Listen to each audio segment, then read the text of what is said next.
Koreyada ming vonlik materiallarni qayerdan olish mumkin? Har yakshanba Seul Dongdaemun'da yoyma bozor bo'ladi. Agar siz havaskor yoki professional tikuvchi bo'lsangiz va arzon matolarni qayerdan olishni bilmasangiz, bu video ayni siz uchun. Bugun Dongdaemun yoyma bozoriga qanday borish va ming vonlik material va arzon furnituralarni qayerdan olishni o'rganamiz. Buning uchun metroda Dongdaemun History and Culture Park stansiyasiga borib olamiz. Men kolyaska bilan bo'lganligim uchun lift tarafdan chiqdim. Liftdan chiqishimiz bilan Dundun yozuvli bino ko'rinadi. 2 minutcha to'g'riga yurib, o'ngga burilamiz. Haykaldan o'tib to'g'riga yuramiz. Uzoqda Max Style degan bino ko'rinadi. Shu binogacha yetib boramiz. Mana yakshanba bozori ochilgan. Max Style binosidan o'tib, Shimpyonha deb yozilgan bino tarafga yurib borib, o'ng tarafga qayrilamiz. Taxminan 30 qadamdan so'ng Passion Nampyonha yozuvi ko'rinadi tepada. Ayni shu joyda yerda metri 1000 vondan bo'lgan matolarni topishingiz mumkin. Ertaroq kelsangiz, yaxshi matolarni bemalol tanlab olsangiz bo'ladi. Men kelganimda soat 12 dan o'tgan edi va yaxshi materiallar deyarli qolmagan ekan. Odam juda ham gavjum bo'ladi. Koreyslar ham erta kelib, rosa talashib olib qo'yishadi.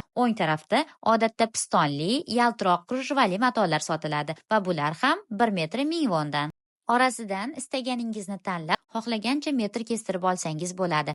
Ba'zan 2,5-3 metr qolgan kusoklarni ham 2000 von hisobida berib yuborishadi. Bu materiallar rosa to'ybob ekan. Yana bu yerda furnituralar, turli krujvalar, zamoklar, tugmalar, emblema va mashinka overlock iplarni ham topishingiz mumkin. Bular esa ikkitasi 1000 vondan. Hozir bahor bo'lganligi uchun ko'proq qalin matolar bor ekan. Mana bu esa poplin, yozgi ko'ylak, yubkalarga zo'r ketadi. Yana rubashkalik materiallar ham bor ekan. Ideyasi kuchli tikuvchi bundan zo'r ko'ylak rubashkalar tikib sotsa bo'ladi. Bu bozorning birgina minus tarafi, o'zingiz tikishni mo'ljallagan matoni sotib ola olmaysiz. Shu yerda boridan tanlab sotib olasiz. Lekin materiallarni ko'rib, fason o'ylaydigan tikuvchilar uchun ayni zo'r imkoniyat. Oxirrog'ida qalin qishlik teddy va paltolik materiallar ham bor ekan. Chap tarafda ko'proq olishni istaganlar uchun rulonlarda ham sotishadi. Odatda rulon olsangiz 1000 vondan ham arzonroqqa savdolashish mumkin. Mana bu shulk matodan uzun yubkalar tikilsa zo'r chiqadi. Endi siz ham arzon matolar bozori haqida bilib oldingiz. Video yoqqan bo'lsa, klass bosib kanalimga obuna bo'lib qo'ying. Koreya hayoti va foydali layfhaklar bilan bo'lishib boraman.